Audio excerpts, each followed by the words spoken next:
Hrebinku zarodil exotický strom, ktorý tam vysadili pred takmer 40 rokmi. Bohatú úrodu zozbieral náčelník pozemnej lanovky. Ten sa totiž o grepový strom stará už od samého začiatku.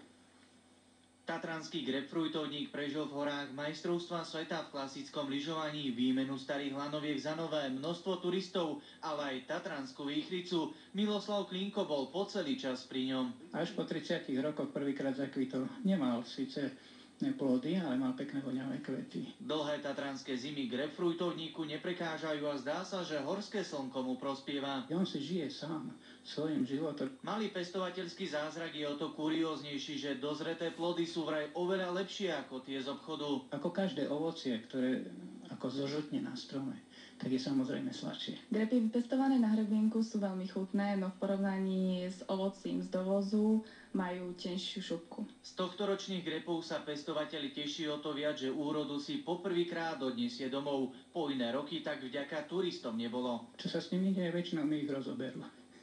Takže sem tam mi zostane jeden aj na ochutnanie. No a na otázku, ako je možné, že exotickému stromu sa v Tatrách tak darí, má náčelník lanovky jednoznačnú odpoveď. Asi si nevšimol, že je tak vysoko. Po starých kabínkach a majstrovstvách sveta v lyžovaní už prakticky nie na hrebienku ani stopy. Tatranci s úsmevom hovoria, že jediné, čo tu zostalo, je náčelník lanovky a jeho grapefruity. Marek Nenčák, televízia Markíza.